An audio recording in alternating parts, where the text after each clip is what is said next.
ta em hoa ta sao lo được cả lòng mà nữ khổ là ta có đi lẹ để bà hát tới đàn này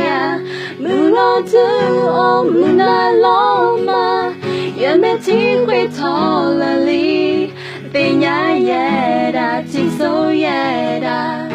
và lỡ mà lại ta sớm mê đàn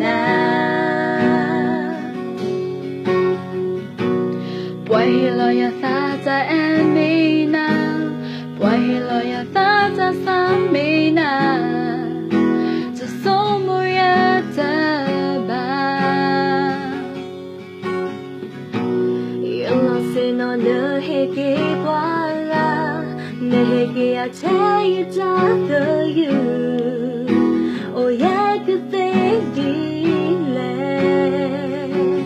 nỡ cứ chỉ ta cơ mà ba ta đơn ta cầm mà đã ba ye đã ba nỡ ta cầm mà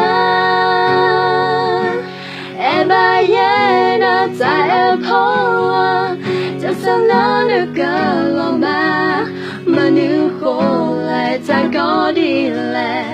để bà hát tới đàn này mừng ngọt thứ ông mừng na lo mà giờ mẹ chỉ quay thò là li về nhà ye đã chỉ số ye đã và lỡ mà lại ta sớm mê đàn em ba ye na ta em hoa bao nhiêu thế nữa cả lòng mà nữ khổ là ta có đi lẹ để bà hát tới đàn này mưa ngọt thứ ông mưa na lo mà giờ mẹ chỉ quay thò là li về nhà ye đã chỉ số ye đã và lỡ mà lại ta sớm mê thế nào